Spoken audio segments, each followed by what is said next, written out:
So a lot of times people ask me that, okay, what if a woman has gold, but she does not have cash to pay zakat? She doesn't have, any source of income, and he doesn't want to pay zakats on her behalf. What does she do? I've also heard these weird things of like, you're not allowed to have more than a certain amount of gold. No, Islam is actually easier than what a lot of people had made of it, because they have added culture and personal preferences into Islam so much. Islam is not a difficult religion, right? We have made it extremely difficult. Why? Because we have first distanced ourselves from learning about Islam.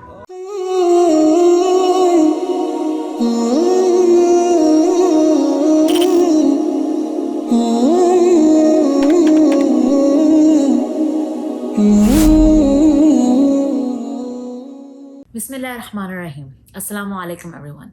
Today, inshallah, we're going to be talking about, as promised in the last video, about women and jewelry and what types of jewelry are we allowed to wear, and if we're leaving the house, is it okay to wear jewelry or not? So we're going to be covering all of those things today, inshallah. The very first thing to understand is when we're leaving the house, our dress is supposed to be modest. Now, if somebody is wearing a jewelry article that they normally wear, for example, a ring or a bracelet, or it may be earrings, however or whatever it is, the very first thing to keep in mind is what I'm wearing. Is it modest, or is it going to attract unnecessary and undue attention?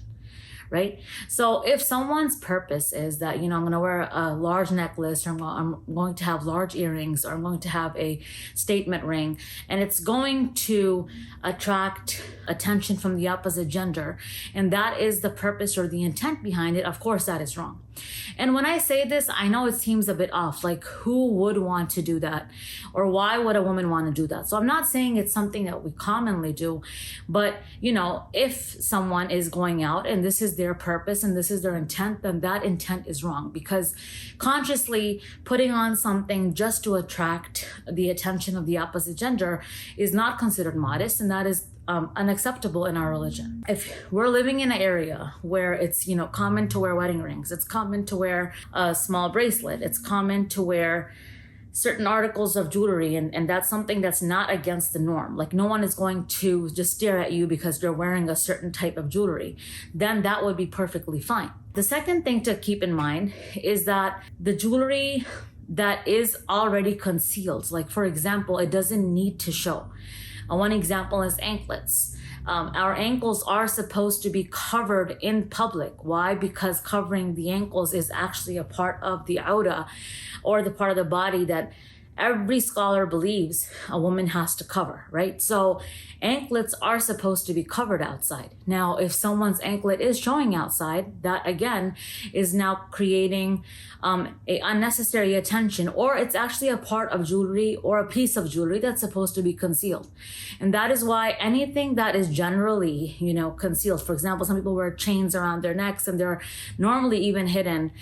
Even inside the house, the chain will just be under the shirt or something. So when you're going outside, why purposefully take it out, or why have the anklet out, right? So these are certain things to keep in mind, that if an article of jewelry is supposed to be concealed, then it should be concealed. And the third one is wearing jewelry that's going to create noise, like whether it's multiple bangles that are going to create a lot of noise, or it's anklets that nobody can see, but there's like a sound to them. That type of jewelry is not right, once again, because if you're going to a setting where it's going to be, majority are going to be men there, or there are going to be men at that point, and your jewelry is going to make noise where it's going to attract that attention, then that is going to be wrong. But if you're going to a wedding, if you're going to a public setting, and at that point there's so many people around, there's so many women around, where you can't really quite put a finger on who is wearing what, or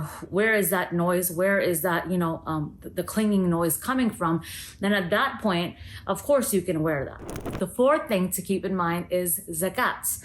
Now, this is where we have to realize that for those women that own gold or a certain amount of silver, you have to pay zakats. So not on artificial jewelry, not on the fake and fashion jewelry, but if you have gold and you have silver and it's to a certain amount, you have to pay zakat. And zakat is not obligatory for the husband to pay. So once you reach the age of balugh, even once you reach the age of puberty, and if you have a certain amount of gold, of course, before marriage, a lot of times the father is paying zakats on behalf of the daughter, right? But if she has a source of income, then she should pay herself. Now, after marriage, if somebody has that much gold, that zakat is due on it, right? The woman has to pay it herself. If her husband wants to pay zakat on her behalf, or gives her the money to pay zakat, then he's actually getting extra reward for it.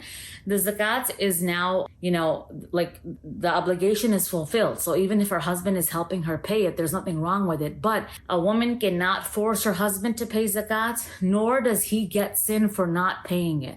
She has to take the initiative.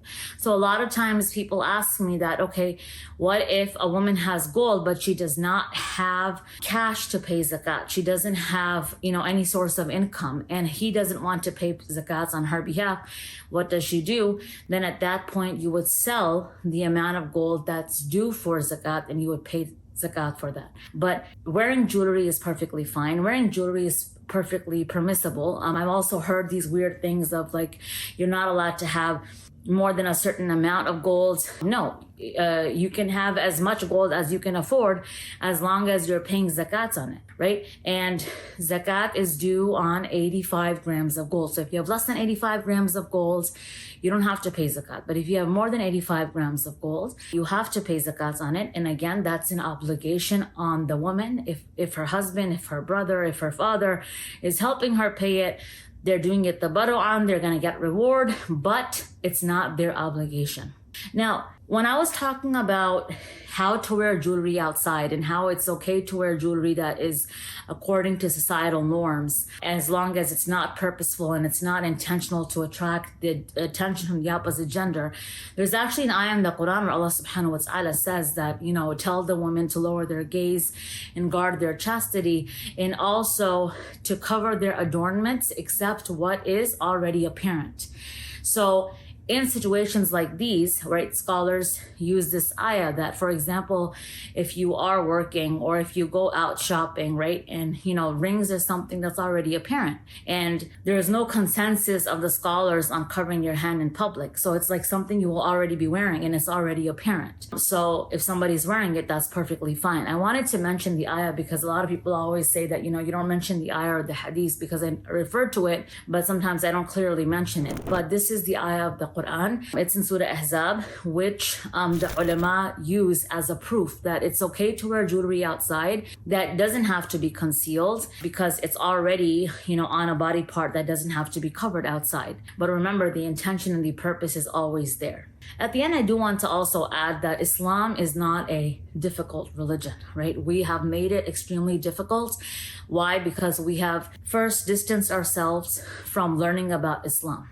And a lot of times when I talk to people, they have distanced themselves because they feel that if they learn about Islam, they're going to learn about so many things that now they can't do. And that is the mindset that a lot of people have created, because there's a stereotype that if somebody is religious, if somebody is learning about religion, then, they're basically going to say everything is haram, everything is haram. And that's a wrong mentality, right? Because in Islam, once you learn about the Quran and the Hadith, once you understand the Quran and Hadith, once you understand Islamic jurisprudence, you understand that Islam is actually easier than what a lot of people had made of it, because they have added culture and personal preferences into Islam so much. And of course, when human preferences are going to be mixed with Allah subhanahu wa ta'ala's words, right, it's not going to be easy for anyone.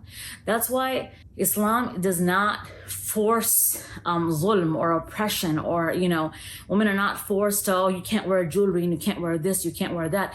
Yes, there's principles, and yes, there's boundaries, and as long as someone is within those principles and boundaries, there's nothing wrong with it.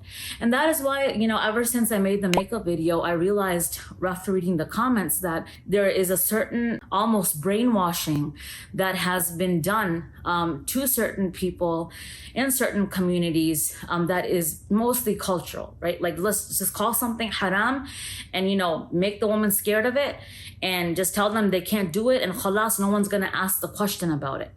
Which is wrong. So this is like actually a message, even though the video was about jewelry, this is actually a message that I'm giving to the women that are, watching this video, or the young girls that are following this channel or watch the videos.